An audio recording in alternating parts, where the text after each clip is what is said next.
that dream exists in my mind right now. Yeah. But the dream could be taken away if it becomes unfeasible. Sure. You know, so it's easier to not try Yeah. and not know than it is to expose yourself and find out if you can do it or not. Ladies and gentlemen, a very warm welcome to this episode of the Alive and Line podcast titled Escaping Your Self-Made Prison with Raymond Taylor. So Lewis is a multi-million-dollar CEO of The Coaching Masters. He's a trainer, a business and mindset coach himself, and speaker who walked out of prison 6 years ago. And the exploration today is, how does someone go from being a convicted criminal serving an 18-month sentence to a millionaire entrepreneur in just a few years? Well, he found personal development through a more unconventional route, not exactly unleash the power within, but 6 months of intense rehab that basically stripped him apart. And Lewis learned firsthand how to rebuild himself, and in the process of that was able to then guide others through their own transformations. And so thanks to this experience he went through by being coached and this experience in rehab, he pretty much transformed his life, and that was what inspired him to first help others and then go on to form the Coaching Masters, which has grown exponentially and was recently valued at $25 million after just 3 years. So here's the thing, from the outside, Lewis is on top of the world and has it all by society standards. But as we know, with every new level comes a new devil. And really the long-term effects of this deep, incessant drive for success, which has been running his life for the past years and brought him so much prosperity, also began to create imbalances in his life, leading him towards burnout, flatness, lack of fulfillment, and his relationships and quality of life really suffering. So as a result, Lewis came on as a client of mine a few months ago, and we set our intention as being one of finding more purpose, more fulfillment, more balance, more happiness and ease, and just a new way of doing things. And I believe that in that rebalancing process, it's been very powerful and very fulfilling for both of us so far. So in this podcast, we explore both his epic journey, which is really honestly legendary, from ex-convict to multimillionaire in a few years. And then we dive into the ways in which he's now meeting these new challenges of today with this new level, with that same humility and determination that got him out of that prison cell a few years ago, and what continues to drive him towards success now in a more balanced way. Really excited for you guys to hear this one. Let's dive on in. Mr. Raymond Taylor, a very warm welcome to the Alive and Line podcast. How are you feeling today? Honestly. The honest answer is I'm actually about 50% today. As I've been spoke to you just before we got started with this, I'm on opioids right now.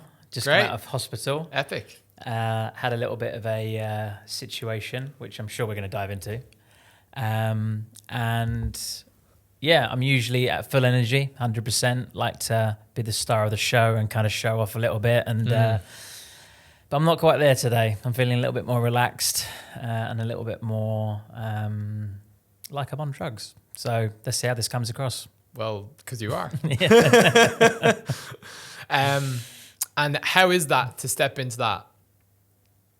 Being so used to being, as you said, that full 100, that perfect version of self. Yeah. How is it to step into this experience with like a little less of that? Yeah.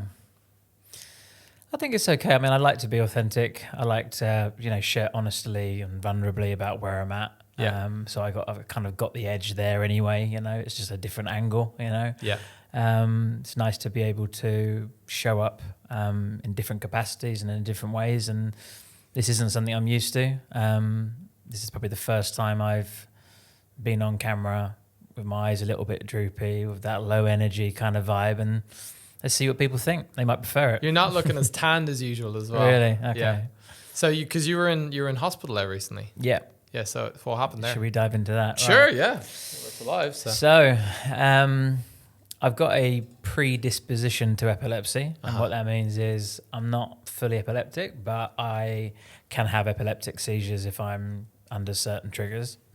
Yeah. Used to have them a lot when I used to be heavily into drinking drugs. Yeah. And that's a whole nother conversation. But yeah, I mean, we can quickly dive into that because it's quite poignant. But yeah, sure. I was in and out of prison, spent multiple times in prison, young offenders institution, expelled from school, drug addict, alcoholic.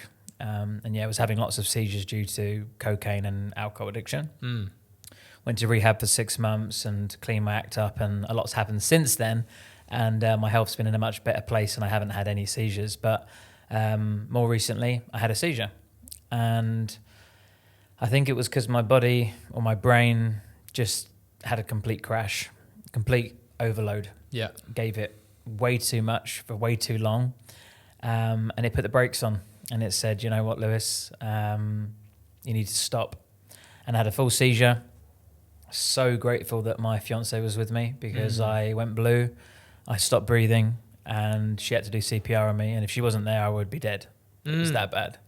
And then we would have had to cancel today. I know, what a shame. Fucking hell. I know, what a shame. But I'm here today. And Thanks, Diana. And then stupidly, I thought, oh, well, I'm fine now. 2 days later, I'll go and get a 3-day tattoo. Yeah. Just because, why not? And then got an infection and was hospitalized again. Yeah. And then because I was in so much pain because of this infection, in Indonesia, I think they have certain different regulations, and they decided to inject me with fentanyl, which is 50 times stronger than heroin.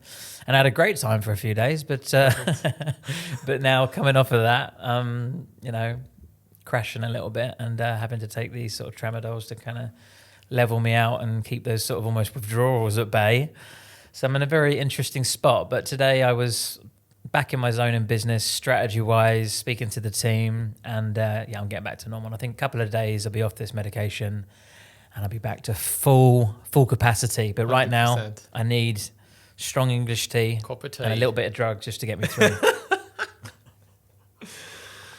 Nothing like that for a good Monday evening. So, well, first of all, thanks for still showing up and being here for the show. Obviously, it's time sensitive, so really appreciate taking the time and energy for it. Give us a little 2-minute description of since that time with all those challenges, in and out, the prison, the rehab. What have you kind of created since then? Yeah. How would you sum that up? Yeah, okay, it's a good point. Yeah. When I was in prison, I had a huge realization that I needed to change myself. And honestly, it's just so simple on reflection. But at the time, I was blaming everything and everyone around me for why my life was so difficult. I've had trauma from a young age, sexual abuse. Dad was an alcoholic, put me down. Typical story of, all this negligence and sort of lack of love. And, I just rebelled, and it was very easy for me to play the blame game and say the victim role. Exactly. My life's like this because of this, and if you hadn't, I've been through this, if you'd been through that, you do the same. And I kind of was in that bubble where everything was like that, always has been like that, and all my friends were like that, so there was never an opportunity for me to change as far as I was concerned. Sure. I thought I could change things around me, maybe. I was like, I might move away from here, or I might get this different job or this different friend group, or I might stop taking this drug and take this drug instead, And made some changes, but honestly, never once had the realization that I had to change myself. Yeah. It's almost like that just wasn't in my, awareness. That it was you don't possible. know what you don't know. Yeah. Because you're just looking outside and seeing things happen. And going oh, well, if that changes, then my life would be different. Yeah, and also, how do you change yourself? I mean, when you're a guy that's just taking drugs down the pub, that's not the sort of conversations you're having. Sure. But I had this realization that if I wanted my life to change, I had to change. And it was a breakthrough moment. And it was in prison, and it was as cliche as you could imagine. It was in a prison cell. And I started to change my life, and I started small, really small, just getting into routine, started reading like an Alcoholics Anonymous book. Yeah. Started engaging with the education department, went to psychiatry that was in prison, did this rehabilitation program that was inside of prison. Yeah. Because I was in prison for 9 months, serving my third prison sentence for GBH, violent crime. And I was on my second strike for GBH as well. And the third GBH strike would have been a life sentence as well. Wow. So I was close to the edge, called an IPP. And actually, when I went to court for the second time, they actually applied for an IPP. It's called an indefinite public protection order. It's the same one that Charles Bronson has, actually, where they think you're dangerous enough to not be let out until they deem that you are safe enough to be released. Because I actually had a diagnosis on my record of antisocial personality disorder, which came as a part of my pre-sentence report. So in their mind, I was this psychopathic criminal. Yeah. You know? Yeah. Labels galore, like it was all over. And it was backed up with evidence because of the behavior that was coming from that identity. Yeah. Anyway, I started to change my life, and I went to this rehabilitation program that was about 6 weeks in prison. And they exposed me to the very basics of personal development. I can't even remember now what they were, but so basic, to the point, actually, I can remember what one was. It was passing a piece of paper around with a set of feelings on there, and you had to like pick which one you were, because unless you did that, everyone would just say they were all right or hungry or tired. Those are the only three we knew. Sure. I'm right, I'm hungry, I'm tired. That was it. That's all we knew. And you'd go around and it would be like, oh, actually, I guess I'm a bit frustrated, actually. You know, that's how it started. That's was the it like basic. a smiley face or an angry Yes, face? Yeah. yes, literally. And there's a couple of there like nostalgic. I can't even say it now. Nostalgic, yeah. And I was like, what the fuck does that mean? I don't even know now. But anyway, so that was how simple it was. But I started to get some golden nuggets from it, and I was like, oh my God. And I had some sort of, I think there's this moment in personal development where you go, oh, this stuff works. Yeah. Like, it doesn't have to be big, but, oh, this does work a little bit at least. So I know that if I carry on, I'm going to learn more. And then I applied to go to, so I was getting released after 9 months, and I could have gone back to my, where I lived before. Yeah. But I did this maths and English test whilst I was in there. Functional skills level 1 and 2, I think it's the equivalent of about a 10-year-old. But I wanted to do some education because it was a big barrier for me at the time. Very, very scared of feeling stupid. Yeah. And that was the thing that I was scared of doing and I wanted to push past. And I had this test, and it put the fear in me so much because I was scared that I was going to be exposed as being stupid. Yeah. Because my big thing is the daddy issue of not wanting to feel stupid because my dad used to call me a buffoon. Yeah. And I got so scared of this test that I punched a wall. That's the kind of mentality I had. Like, I don't know how, that was my outlet. Punched a wall, and they sent me to hospital. And on the way to the hospital, I drove past where I live, and I saw my area. And I'd been in prison like nearly 9 months at this point and made so many changes in my life. I'd done all this rehabilitation and thought I was almost cured, you know, after 9 months. And the moment I just literally saw my local area, it just went, everything went like it didn't exist. All that change had gone, and I was the same Lewis I left. I don't know what happened. It just, it's almost like a reset. I just snapped back to the person I was. Wow. And then I realized that I was just scratching the surface of the journey that I needed to go on. So I applied for this 6 months fully intensive rehab, and it took a while to get into because I had to like apply for it, interview for it. It was a £20,000 6 months fully intensive rehab. Wow. And I got it, and they picked me up from the prison gates. They escorted me from London to Portsmouth, and they put me into this rehab, and they fucking broke me down. They broke me down and rebuilt me as a new man. Like, honestly, I thought they were going to teach me how to not take drugs and not drink. And they barely mentioned that once. Yeah. They knew that the root cause was something far different. Yeah. And I would have preferred to be in prison than rehab. Rehab was intense. 24-hour therapy. You live in there, you know, and it was crazy. And that was where the growth really started to happen. So I didn't actually answer your question at all, but that was the in-between stage. It's like, it was the prison stage, the transformation stage, and then what I've done now. Yeah. You want to learn? You want me to tell you that now? Please. Okay. So I came out of rehab, and I started to get on benefits, and it was something called employment support allowance. I think it was £50 a week, and you were allowed to do permitted, like certain work, voluntary work and stuff to sort of ease you back into the community. You know, this is how fucked I was. Like, I was just like this mess who like had to like slowly be let out into around people. Yeah. And I started to volunteer, and I started to go around to homeless places and even the job centre and do these bits and pieces. And I walked out of the places, and I was like, that feels kind of good. kind of feels good to help people. Yeah. And I've always had this belief that I was bad because of all these things that I'd done. And I've kind of started to break through that belief a little bit and thought, well, maybe I'm not. And maybe I could help people. So I thought to myself, maybe I could be a personal development mentor. That was the first sort of, like, I'd be a personal development mentor. That was like the first sort of thought. Yeah. So I offered a few people the opportunity to literally meet up in Costa Coffee in England, which is a coffee shop in England for people that might not know that. Like a Starbucks kind and, of. And just, I said, I'll just meet up with you and I'll help you. And I'll do it for free. And I'll do it for 6 weeks and just let me know what you think by the end. Yeah. And shit you not, at the end of those 6 weeks, a lot of them had changed their life. And I thought, fucking hell, I've learned so much.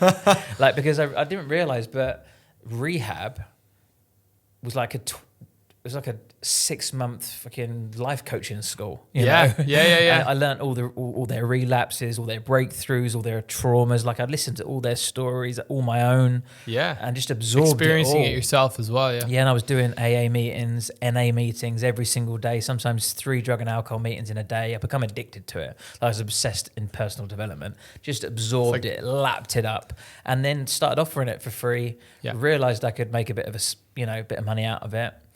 Did a bit of Googling and found life coaching. Yeah. And, did a couple of online qualifications and, started offering it. And things just really took off. I was getting great results. I was making good money. This was like 5-6 years ago before, everything was online. Yeah. And I started doing it by a Facebook video call when no one else was, and started using social media to share my story and get clients that way. And I know that's just bread and butter to most people these days now. That's how it works. Yeah. And when I say bread and butter, I mean, it's just normal, Yeah, it's the normal thing that everyone does. Yeah. But back then, I had coaches that were like 60 years old that were messaging me going like, Lewis, how, because I looked really young as well. I think I was 25 at the time, and I looked younger at the time. I didn't have a beard, and I looked about 21. And I was like, Lewis, how are you getting all these clients? And at one point I traveled Southeast Asia for 3 months whilst doing my coaching business. Yeah. So I had this like digital nomad lifestyle. It's just like what everyone does now. Sure, yeah. But like 6-7 years ago, honestly, if I felt like it almost didn't exist or was just hidden to the point where, no one knew about it, right? Sure. And just had so many people asking me how I did it. And that evolved into me building out programs and things to help coaches, which then evolved into coach training. And then, today we now have a team of, actually now counted 80 people that work for us. Wow. We have, app development and virtual reality and courses and membership sites. And, it's kind of hard to keep up with sometimes. But a big coaching community where we help thousands of people change their lives. And it all came from me realizing that I've changed my life. It feels good to help people, and maybe I could help a couple other people myself. Yeah. There you go. That's it. Thank you. Epic. And it's a really funny full circle moment is, I don't even think it's a full circle. It's like a continuing circle where I remember just over 2 years ago, I had this realization of holy shit. Okay. I'm really into personal development and I'm a musician. Where do they overlap? And it was this idea of Tony Robbins with guitar. Yeah, that's going to be me. And you were the first person I messaged and I was like, Lewis, I need to do a coaching training. Yeah. And you sorted me out and that was the beginning of my journey into that, officially.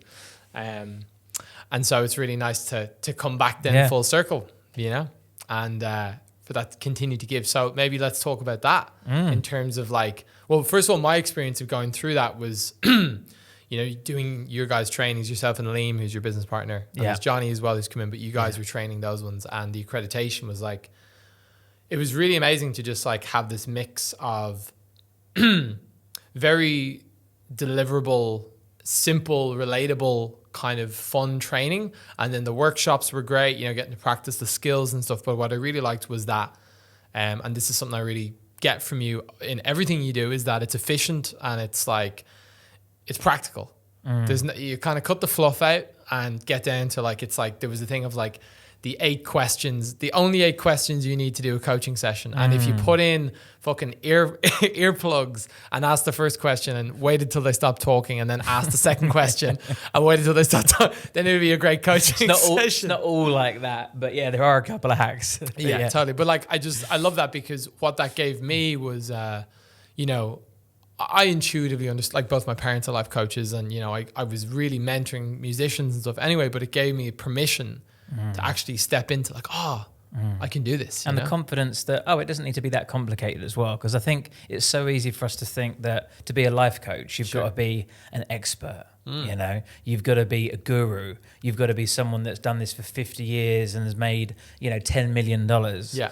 But it's not, you know, if the classic Russell Brunson script of the Catch Me If You Can. Have you remember that story? Yeah. It's like, if for anyone who hasn't heard that, I just need to share that now, because it's just a game changer. Frank William Abagnale, the con man who, you know, flew across the world and pretended to be a pilot. Who they're playing in Catch Me If You Can, the Leo movie. Yeah. So Catch Me If You Can, Leonardo DiCaprio. But based on true story though. Yeah. And he was an airline pilot, a doctor, and a lawyer, but he was a con man, and he did it all, you know, completely fraudulently.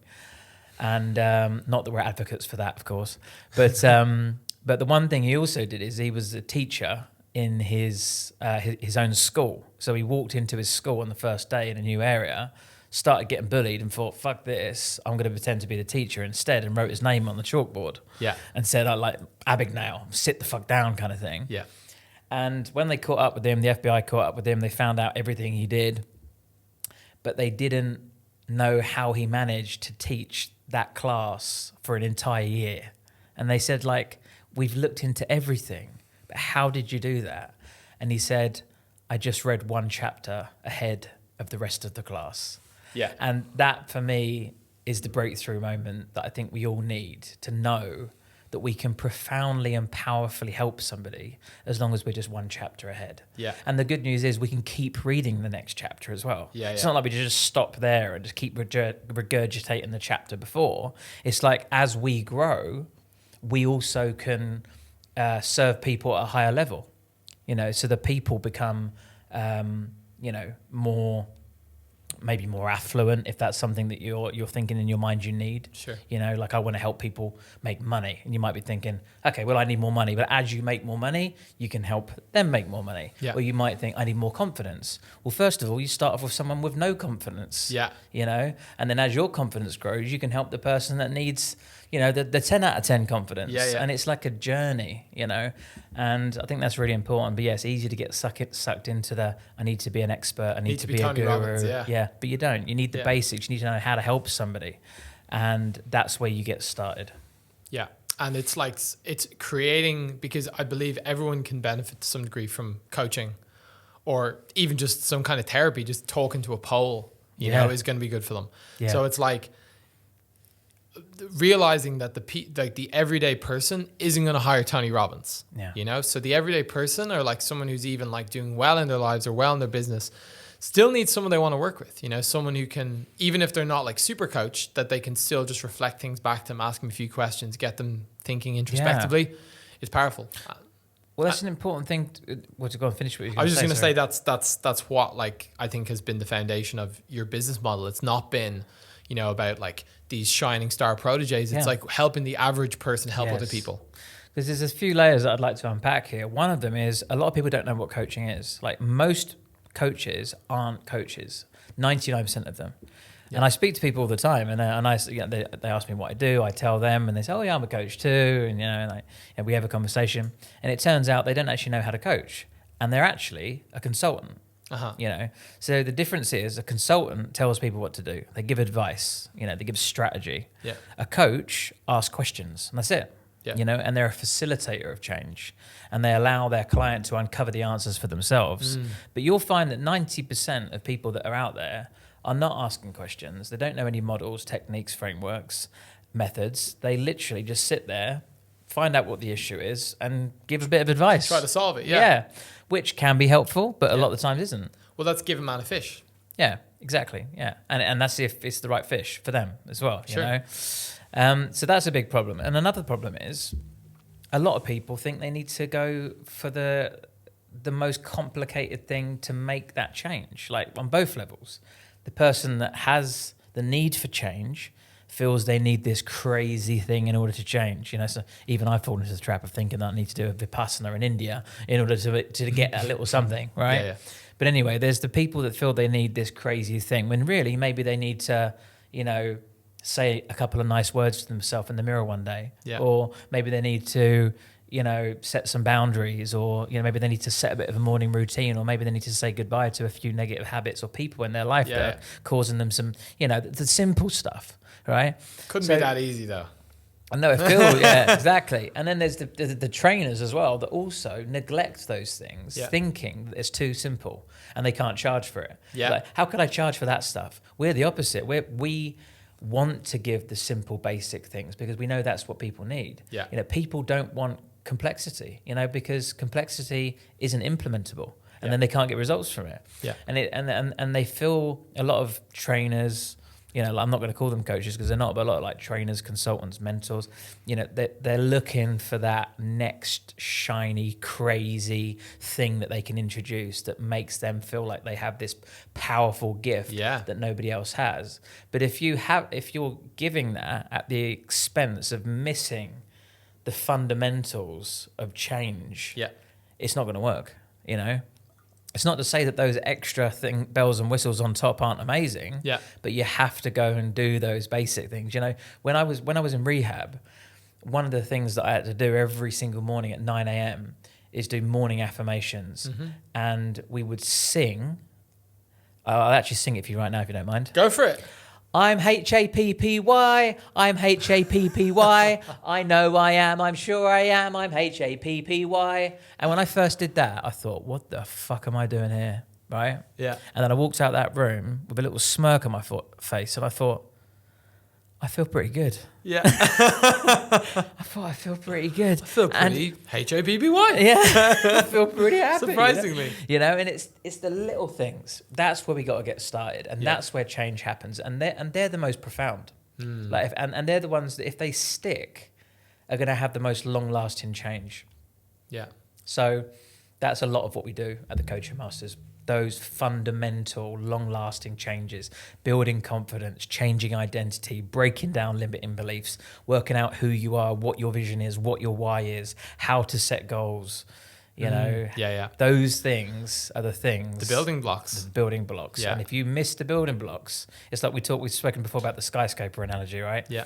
If you haven't got those foundations there and you start putting all that crazy stuff on top, if anything, it can get worse. Yeah.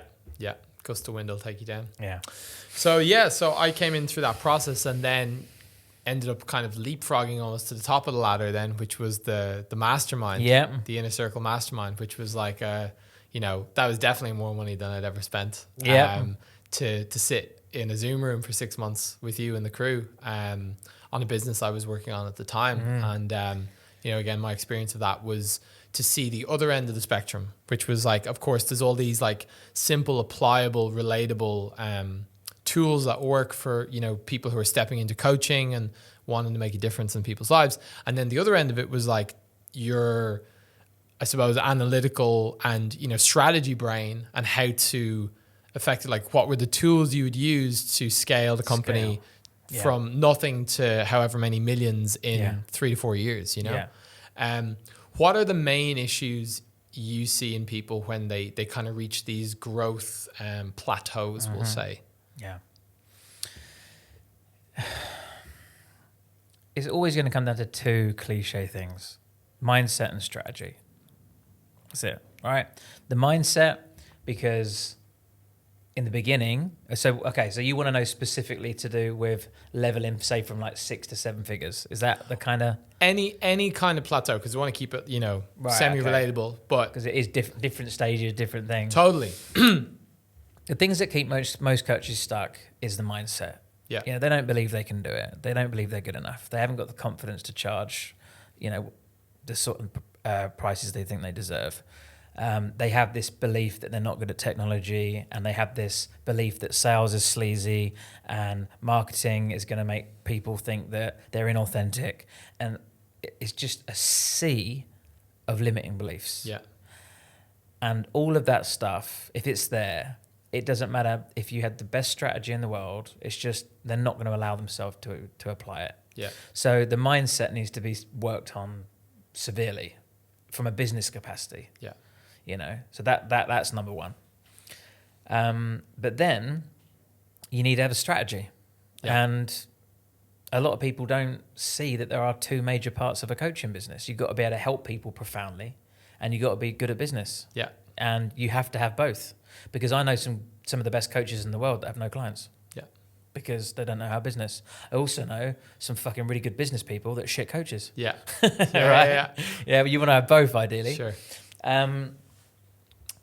But if you do have both, you've got the winning formula. And it doesn't have to be complicated, but there's different strategies for different things based on what you're looking to achieve, you know, and you've got to understand what you're looking to achieve. You know, do you want an empire? Yeah, it's one of the questions I asked on the mastermind. It's like, Sure, do you want a lifestyle business or do you want an empire? Because I'm telling you now, they're two very, very different things. Yeah. Do you want to be a high-pressured CEO who's making millions of dollars that has to deal with this and this and this and this and this and this and this? Or do you want to sit on the beach and have a couple hours a day and, you know, make 10 grand a month and, you know, et cetera, et cetera? Yeah. You know, what is your goal? Is it to actually help people? Is it to make money? Is it to get your value out in the world? Do you like to interact with people one-on-one? So it's very, very different depending on what it is. But when it comes to the strategy, I would say the number one plateau is scaling.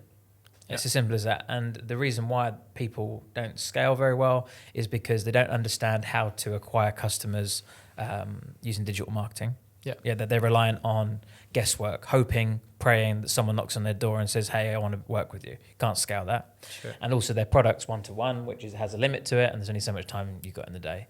Yeah. So the way to scale is to have a digital product that you can sell $20 million worth, and you know it doesn't take up any time whatsoever. Yeah. All right. And you need to be able to acquire that customer by doing nothing using digital marketing. Yeah. That is the way to scale. But to do that, there's obviously quite a lot of bits in the middle. Yeah. But those two things are things that people will be quite reluctant to do. The course, for example, scares people because they feel like, again, I must be the expert. Yeah. It must be the top expert knowledge that no one else knows. When again, I don't have a degree in this. Yeah. So all this. Yeah. Are people going to buy it, you know, and all that stuff. And Yeah. plus it feels like this huge time-consuming, scary thing. And, I'm not a business person and I'm not techie. And it, again, the limiting beliefs put the barriers up and they don't want to do it anymore. Yeah. And they also fall into this six-figure hamster wheel that I talk about, where they start coaching people, which actually fills their time up to the point where they haven't got much time to actually work on the business. Yeah. So they're, you know, doing discovery calls, putting out content on social media, having their coaching clients' energies depleted, getting to the end of the day, and then thinking, now I've got to think about building that course. Yeah. And they just and they think, do you know what? It's not bad where I'm at. Yeah. I earned $5,000 this month, I earned $6,000 last month. You know, I'm not in the worst place ever. Yeah. And because it's not painful, because there's so many barriers in the way, it just repeats itself and they stay there. And that's where the plateau is usually going to kick in. Yeah. I think that's a really good, interesting transition point, because this idea of like the plateau that's not painful. Sometimes like if we're in a fucking hole and we're hurting, it's it's easier. Like when you were, in prison and you're like, fuck this, something's got to change. Yeah. That was a good motivator. You know? Rock bottom moment. It's kind of like, to change is less painful than to stay where we are. Yeah. We've recently explored this idea of like you, like in your business and in your life, reaching this like amazing peak, which also was becoming a plateau, I believe. And we can talk about more about that, where it was like, there was pains, but it more, like you said, for that person who's on the six-figure hamster wheel, there needs to be a conscientious decision to take a step back and to almost take a bit of a hit. Yeah. And to knowing that that's a bigger, longer term building plan. 100%. So speak to your experience of that moment, let's say, because, we've been 3 months or 3.5 months working together, which is the full circle moment, which is that the master becomes the student. So what was it that, what was happening in your life at that point 3 months ago? Where's my plateau? Yeah. Just to quickly speak to the plateau and how I got out of it last time, because I remember it clearly. I was putting my prices up and up and up, and I got to the point where I think the most I ever charged for my coaching was £7,000, which at the time felt like a fucking lot of money. Yeah. And I got to the point where I knew that I needed to digitalize what I was doing, and I got offered a client for $7,000, and I said no. That's the moment. That's the moment where you break the plateau. You say no, and you turn it down. Yeah. From turning that down, that's the decision. Now I'm going to change my model. So that's how I did it. Yeah. And I got out of it. Anyway, so that's just a little tip for anybody who's on there, because there's something powerful in turning that down. Yeah. And knowing that I've turned that down now, so I now need to make that back. Yes. You know? Anyway, so my plateau isn't like a financial or business plateau. You know, my business is doing better than it's ever done before. Totally. Just got a $25 million valuation. Yeah. About to do a crowd fund. It's just like, it's growing quicker than I ever thought it would. Yeah. Which is interesting. And what I did is, in the early days when I started my business, I had this crave for significance, right? Going back to the daddy issues, wanted to be loved by daddy. Daddy called me a buffoon. Daddy called me stupid. I didn't know this at the time, but subconsciously, I want to do this, and I want to say, "Look at me, Dad. Yeah. You know, he's passed away. I can never do that." And that's part of the problem as well. He's passed away. I can never tell him, you know, that I've done it. So that's this constant climb, you know, that I can never fulfill. The forever unscratched itch kind of thing. And I admit it. Like I'm driven from a negative place, and I don't know if you know. I'm sure you know Dr. John D. Martini. Yeah. He talks voids create values, and I had this void of significance, and it made me want to be famous. It made me want to be successful. It made me want to be anything where the attention was on me. And it's still there, and it's still driving me. And up until now, I've left it there because I felt it served me very well. Sure. You know, it's built me an incredible life. And on the surface, everything's amazing. But the plateau that I hit was, I realized that it wasn't, like you said, scratching that itch. Yeah. And I was becoming more successful, but I wasn't becoming more happy. Yeah. And I wasn't becoming more fulfilled. If anything, I was becoming less happy and less fulfilled, because what used to be this passion-based coaching role become a high-pressured CEO job. Yeah. And I conditioned myself and programmed myself with the very, very cliche, never stop, work hard. You know, the motivational videos, Sure, right? yeah. I listen to them on repeat, right? Yeah. Literally listen to them on repeat, and all the audiobooks and all the books, all the Grant Cardone's 10X and all, and they still say it to this day, right? And they tell you, you know, when you're tired and you've had 4 hours sleep, you get up and you fucking go again. The David Goggins approach, yeah. Yeah, that's what they teach. Yeah. And we've got, you know, the neuroplasticity of our brain. I created a mold, I created a program, and it switched on. Yeah. And it served me so well to the point where I couldn't sleep anymore. Yeah. And all I could do was work, and all I wanted to do was work. And I just built this incredible business really quickly. But then what I realized is I couldn't turn the program off. Yeah. It's there, and it's drilled so deeply in that I can't relax. I can't even watch a film. Like I could sit there and watch a film and pretend. Yeah. But the whole time I've been in my head Thinking about work. strategizing, thinking about. I actually have dreams about work. Uh-huh. You know, and it's insane, and it's not like I'm unhappy, right? But because of there's been a lot of trauma in my life, like I mentioned, and I dealt with some of it in rehab, but not enough, right? I've basically switched off a lot of my emotions and turned on. The sensation I go by is significance and stimulation, power and success. You know, those are my drivers. Those are the things that give me energy, right? Yeah. So it's my only go-to. So without it, when I find I remove those things, I feel flat and empty. Yeah. And that was a big realization, because I was realizing that the actual joyous things in life and the things that the business should give me, I wasn't reaping the rewards from. Because it's like I got into business because I wanted to help people and I wanted to make money and I wanted to have freedom and I wanted to be happy. And I was doing those things and I was like, I don't feel fulfilled or happy or grateful for a lot of it. It doesn't add up. Yeah. And sometimes I'm sitting here and I'm looking at this perfect life and I could go as far as saying I feel flat. I don't want to say I feel depressed because I'm not. Because actually, because of the stimulation and because of the success and because of the excitement and the passion that I have for what I do, it brings me to a level enough where I'm not in a bad place. But I'm flat enough where sometimes there's no happiness there, or no fulfillment there, or no joy there. You know, and I just realized very quickly that, well, no, it wasn't that quickly, but I realized after a few years that I can keep on climbing and this isn't going to get any better. So I reached out to you, Pete, and I said, Pete, we need to do some work. And you probably knew that was coming because we've had some conversations where, you know, you can probably see it happening, can't you? You can probably see when someone's edging towards that kind of burnout or breakdown or kind of, and it's not like I did burn out or break down. It's almost like I got it just before. It's almost like I was aware of it was going to happen. But then incidentally, this recent seizure was it.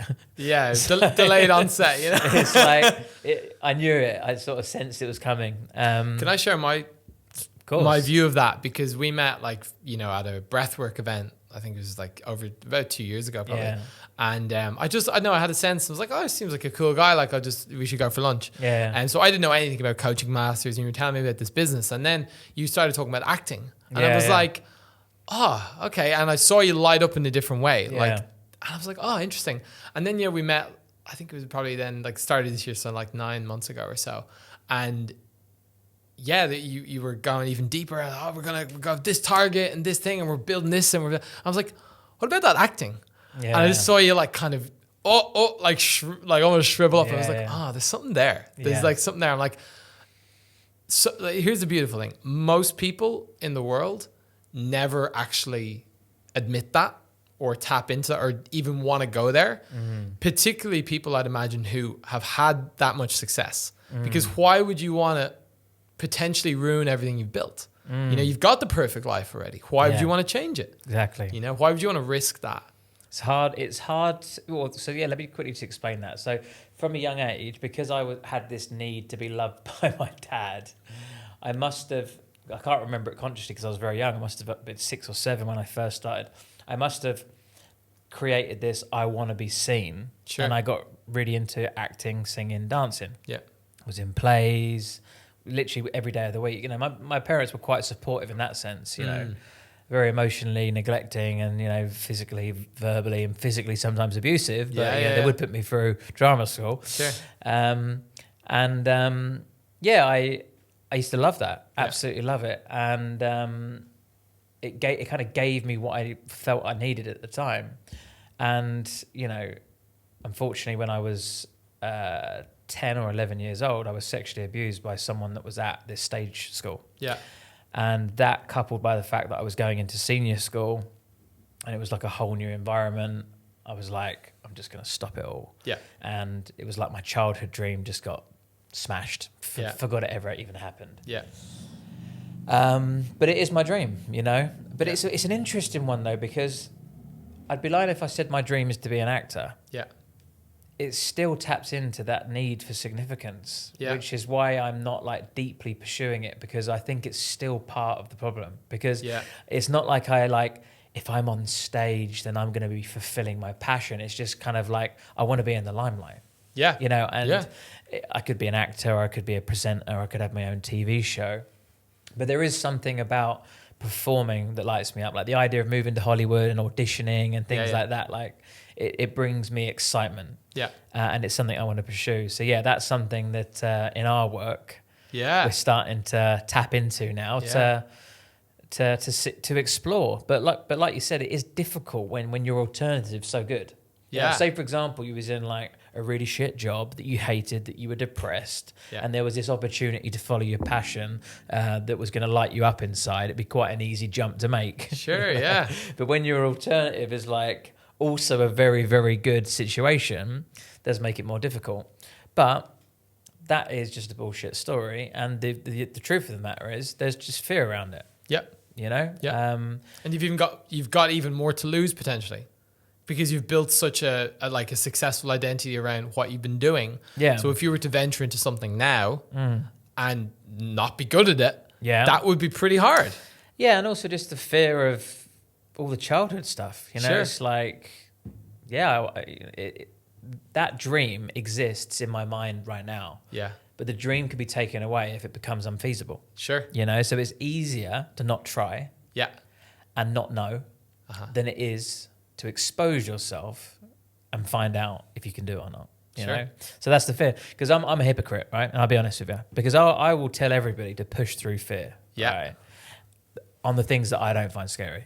Right? Yeah. Comes to me being scared of them. Fuck that. Nah, fuck that. But I've just been holding the mirror for you for 3 months, just repeating your lines back. but saying that though, no, I am prepared, you know. But they're things that I find. Yeah, they're things that I find uncomfortable, and that's why I avoid them. You know, that's why business is my default. There's sometimes where I go, do you know what? No, I'm going to set a date. I'm going to move to Hollywood. I'm going to start taking acting classes. I'm going to make this fucking happen. And then the next day, I'm like, that feels a bit uncomfortable, and then I'll just slip back into business. Sure, you know, it works. It's everyone's story, but it's just mine happens to be that scenario. Sure. But we're working on it. We just almost did a musical. If I didn't have a seizure the day before, bloody the day of it. It was the fucking day of the first show.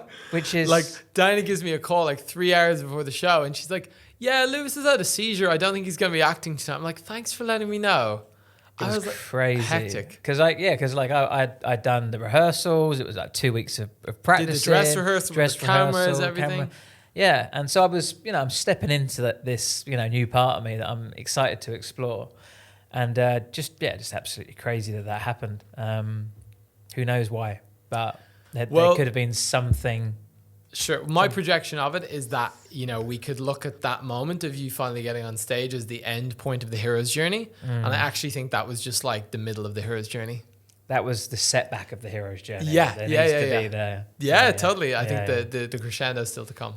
For sure. Yeah. And so what do you think in terms of like what we've been exploring together? What has been different for you? Because I'm sure you've worked with coaches before, and you've trained and, therefore worked with a lot of coaches as well. A few coaches. One or two.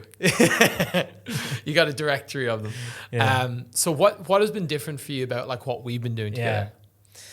Yeah, I mean, I particularly liked you before working with you because I saw your life as a desirable life, because something that I think you do very well is balance. And it's something that I really struggle with. Balance for me is so difficult because I'm so all or nothing. I'm so black or white, and I'm so extreme. Yeah. But I see you living your best life in every area. I see you being sociable. I see you building your business. I see you following your passion, things like your music. I see you doing things that you find really rewarding, like the breath work. Yeah. I see you stepping into new things like coaching. I see just everything you do, and I think you have everything there that is going to bring true happiness and fulfillment. I was looking for someone who was successful in the way that I wanted to be successful. Yes. So that was and we had some great conversations. Like we met up for 2 or 3 just friendly breakfasts and coffees. Yeah. But you naturally, intuitively coached me during those sessions, and I walked away with clarity and like benefit. So the work I particularly wanted to do with you is to break this mold of who I'd become through business. Yeah. Because what I find fascinating is a lot of people, I think, feel like you level up when you do personal development, right? It makes sense. You kind of build on top of it. But I really don't think it works like that, because you have to unlearn all the stuff you learnt historically Yes. to get to the next level. And this is when it gets complicated now, because the person that I thought that I had to become to be successful, and the way that I had to conduct myself and the energy that I had to have was no longer serving me. And I needed to work with somebody to undo that. Yeah. And unprogram that and process that and be able to create a different layer. Yeah. And that's the work that I think we've been doing very, very well. And obviously I love the fact that we've got this combination of coaching and breathwork, because coaching allows me to get clarity. It allows me to open up those parts of my mind that I need to explore. And you do it in a very good way. You got a very good balance. And then we breathe and it just gets deep, you know, and things come up. And I know that, like, the breakthroughs I've had have been so simple but so powerful.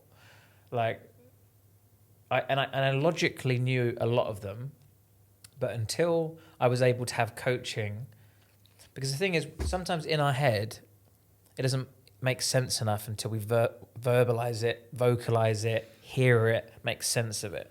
That's why coaching's so powerful. You have to sometimes say it, you know. And I knew some things, but I hadn't discussed it enough. I hadn't heard it enough. I hadn't had the validation of someone hearing it enough. Yeah. And I certainly hadn't breathed into it to embody it and feel it. Yes. But some of the breakthroughs I had were, my business isn't going to make me happy. Right? So fucking obvious. I actually thought business equals happiness. What I now realize is business can give me the resources to get happiness, but I still need to actually get the happiness. Things that might make me happy. Yeah, but I actually thought it was just going to be an automatic, the business, then you're happy. Sure. But then I was like, no, now I've got the business and the money and the freedom. Now I need to figure out what the fucking things are that actually make me happy and do those things. It's almost like the strategy that got you to 1 million won't get you to 10. That's something you used before, like in terms of this scaling. How do I scale my life? Okay, you've maxed out that strategy, and now you need to almost sit and learn it and come with a whole new angle. Yeah, whole new angle, and my way wasn't working, and I was convinced. Like I had these.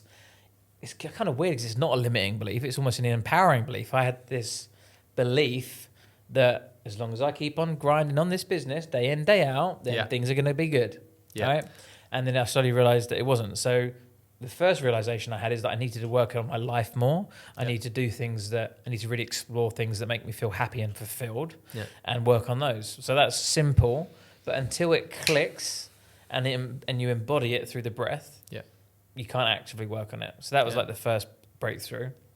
The second major one, I think it was the second major one, was that I'm not bad. I've held a belief for my whole life that I'm bad, and I've logically processed it and know that I'm not bad anymore. Like you said, that time you were helping out the homeless shelter or whatever it was when you were out of prison, and you were like, oh, I'm not bad, maybe I'm not, you know. But of course, I spent my whole life thinking I'm bad because you know I was expelled from school. My dad, you know, in my mind didn't love me. You know, psychiatrist told me I was a psychopath. Court told me that lock me away and throw away the key. Yeah. You know, bad. Plus my behavior was bad and I did some really bad shit. Right? Sure. Through my transformation, I started to realize that was a behavior, that was a trauma response, and I started to understand that I wasn't bad, but still inside kind of felt like I was. And I was worried that it was going to be revealed, like it was my dirty little secret. You know? and it hindered me in a lot of respects, and it still does today. I still don't really let people get too close to me because I'm worried that they're going to figure it out. They'll find you out. Know? Sound the alarm. I feel like sometimes, you know, I have a bit of imposter syndrome. I feel a bit of a fraud. I'm like, you might think I'm nice, but spend a little bit longer than 45 minutes with me, and the cracks will start to show. Sure. But I had a breakthrough during a breathwork session, and it kind of clicked that, oh, actually, I'm not as bad as I think I am. Sure, and that was another breakthrough. And it's like, there's been 4 or 5 moments like that, and those are life-changing. And these are the kind of things, you know, going back to the beginning of the conversation when we were talking about the, you know, those foundational things. Mm-hmm. It's like, I worked with Pete and I realized that I was this like emperor of light that could, you know, that's not going to, you know, that's not going to be the thing that changes your life. No. It's the, wow, actually, I need to find out what makes me happy. And wow, I'm actually a good person. Yeah. And those things are life-changing. And those are the things that I've been getting from working with you. So thanks for that. It's pretty good. Yeah, the way I would describe that if from my chair would be, again, we can look at surface level problems. You know, we can look at, you know, what's your routine, and like these are important and good things to have. But if we drop down 10 layers in the basement, okay, you know, and each layer is a layer of conditioning or programming or beliefs or, you know, shit that's happened to us. And as we peel back these layers of things that we believe is us, because it's all we've ever seen and known, and we get back to the root of these like early life behaviors and like how our nervous system is programmed, how our brain is like how the neurons are layered. And when we can go back to that early choice point of like, do I go left or right? Am I light or dark? And if we can flip that switch there, what happens up the chain?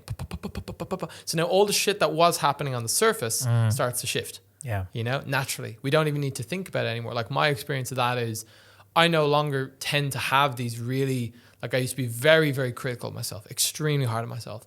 And I just don't really experience that anymore. And if I catch it, it's like, oh, that's funny. You know, it's like a nice thing instead of like this constant fucking thing on repeat. Awareness, that's where it comes from. Sure. You get that awareness and you then have control. Yeah. But the problem is if you don't have the awareness, you just have this voice in your head that controls you and you can't make any sense of it. Sure. Well, what I'm saying is like by flipping that switch down on the base at -10, it changes that the voice is just vanished. You know, it's like it's a file in a folder, but we've deleted the master folder. So all the files inside are gone as well, you know? So for anybody who hasn't done breath work here or hasn't had Pete's coaching, I do highly recommend it because it's a profound experience. It is. It truly is. And this is just me giving you that because you deserve it and you should have it. And I have met a lot of coaches and there's a very hard balance to find a good coach, right? And I'll tell you some of the ones that make you a good coach, right? Please. You're very good at listening. And it's such a simple one, but it's so easy to want to be the person that dominates the conversation. A lot of coaches feel like they have to give that value. Yeah. And if they don't give the value, then they haven't served their client, right? Yeah. So they feel like they have to get in as much as they can. But sometimes you know that I just need to talk and you're sitting there and you listen.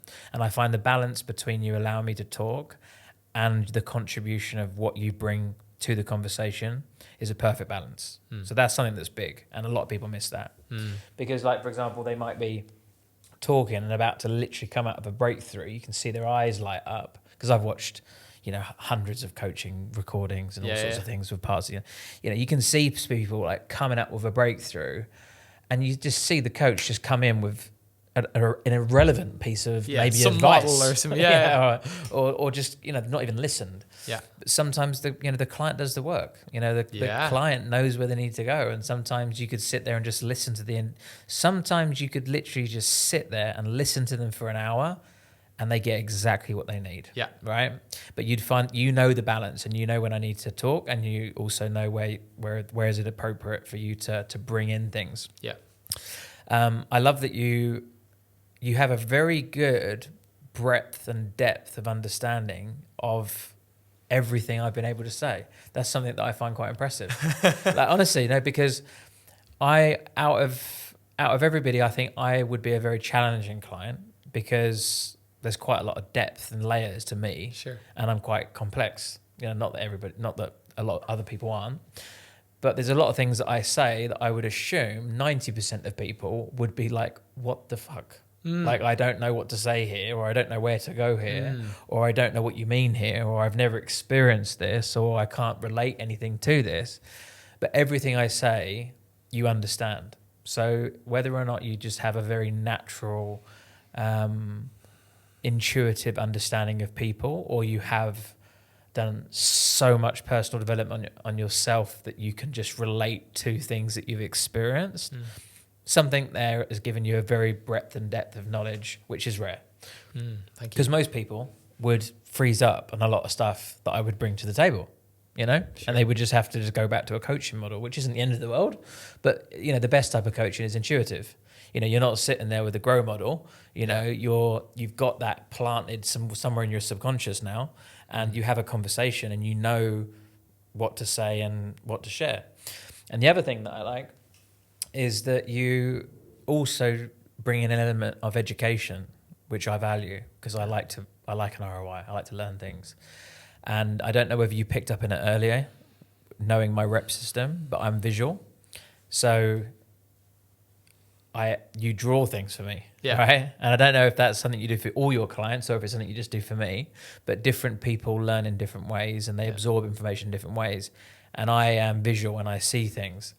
And the way that you draw it for me clicks.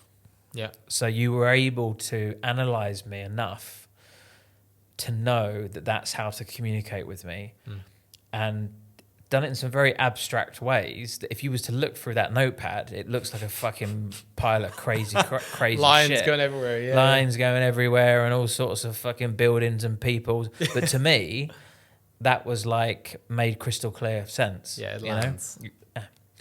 And yeah, there's the combination of that and the breath, and being able to go deep into the body and trust as well, because that's a big piece. You need to trust somebody. Yeah. Because I did have a breakthrough. I had the big release. Sure, yeah. And I was, didn't know whether it was going to happen or not. But to be able to do that, you have to trust somebody. Yeah. So there's also, and that there must be an element of trust that and rapport that you've been able to build enough for my body to feel safe enough to express that.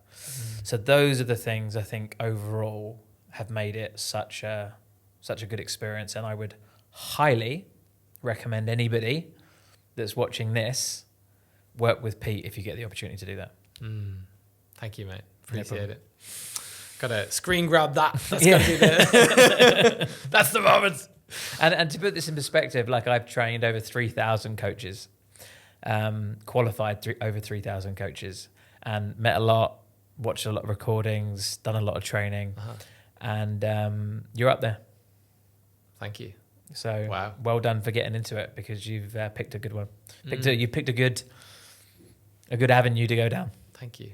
Well, for the secrets of how to be one of Lewis's top coaches, coming in the next episode now. Yeah. And it was all due to the fact that he did our accreditation. Yeah, that's right. That's what it all goes to. If he hadn't done that, he probably would have been a bit shit. Average, yeah. So I think one thing I can add to that, just as a reflection, that kind of seeps into all those points, which is if like someone's hearing this and like, what is the secret? What am I doing? For me, there's a sense of like, fundamentally, I need to trust the client, in this case, you.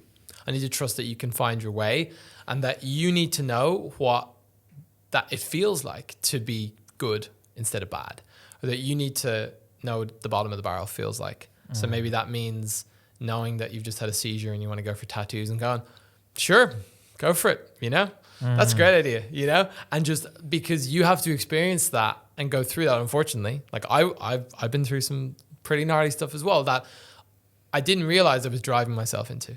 I didn't realize that I could have put on the brakes, 5 traffic lights ago. And I was like, nah, just keep going. And it really took me, I had a podcast with Ryan before. It said it took him 13 fits, and it was the 13th time in the ambulance looking up to quit his DJ career, and step back. So like sometimes we just need to go through it, and I could tell you all the advice, and I could tell you the tips and the models and this structure and morning routine, but sometimes you just got to feel it, and I got to trust that that's your journey, and not try to helicopter or manager, oh, maybe you shouldn't do that. Like, I have to trust that you're going to find your way.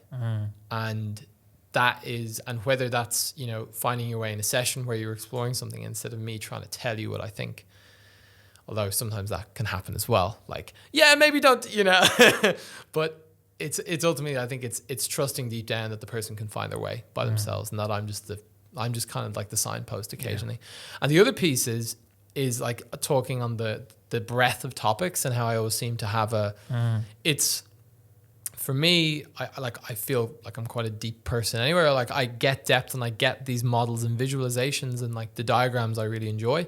But it's coming back to what are the basic core human needs.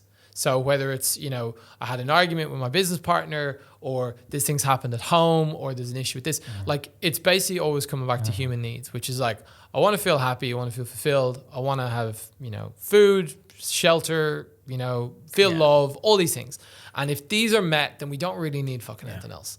And I believe if we keep coming that to like, I believe this person's good, they can find their way, and this is what they're looking for. And that these roadblocks you're experiencing are just barriers that they're presenting like these real world problems. And she said that, can you believe? Yeah. But actually it's just the search for these basic human needs. That's the golden nugget. And I'd like to just sort of re-emphasize and just maybe re-explain that slightly, just so that it 100% lands. And correct me if I'm wrong. Go for it. Symptomatically, we experience life, right? And situationally, certain scenarios play out. But fundamentally, it all comes down to very, very similar causes, right? Yeah. And it's like human behavior and the way that we work. And if you can understand that, and there's not probably much to that, is there, when you really think about it as well, in terms of the core fundamental ways in which we behave. Like you're speaking about like the needs, like Maslow's hierarchy of needs, for example, right? All of those things. If you can understand those, then then all the symptoms and the situations almost become irrelevant. So someone could explain to you 1,000,001 different situations and symptoms, but it all just stems down to the same fundamental things. Absolutely. So go and understand how people work. And what would you say those like? Would you say needs? Would you say that's the main thing? Needs. Any other sort of fundamental sort of core drivers that people could like learn that would allow them to deeply understand people? So we spoke before about like the core light switches down in the basement, on -10, when we've gone through all the layers of conditioning, and this happened to me as a teen, and like we get back to like what are the fundamental core wounds or beliefs that are driving everything. Beliefs. And if we can basically look at what's on level 1 and follow the thread all the way back down to level -10, or maybe it's at -5. It was set when they were 15 or something. If we can follow the thread and ask questions to get back to where that level or that belief or whatever was set, and we can flip that switch on that level of the basement, then above it, everything lights up and it's all good, And that really is, for me, the essence of it. And it's just like, okay, we need to go deeper. Okay, we need to go deeper. And we see certain patterns, certain people, like because of a switch that's been flipped to the right on level -10, they take a certain way. So for instance, you mentioned about the father wound piece about, wanting to prove yourself and been, shamed. And, other people, like I know, like, so I work with a lot of people as well who go the other way. So you went, I'm going to give you the middle finger and prove to you that I am enough, that I am like smart and I can do this. Other people embody that and go, well, my male role model told me I'm a piece of shit, so I must be. And they live their life in apology and not enoughness. And that's huge. So that's the polarity. Like we either swing left or swing right. And a lot of times I feel when we have these like challenging life situations early on, like these potentially traumatic or just emotionally disturbing events when we're in these early formative years, there's an event that happens and we either swing left or swing right. And it's about finding which way did we swing, what were the like subsequent behaviors and choices that we made. So like for instance, I want to say I'm going to prove myself, but it was going in the path of like making a show, which went into, the violent crimes, prison, all that kind of stuff. And that has kind of continued away into the business. What would have happened if you swung right at that point? If you actually, went into a more like curled up depressive state, I'm not enough, and went through life like living with apology and believing you didn't even deserve to be in a room with people.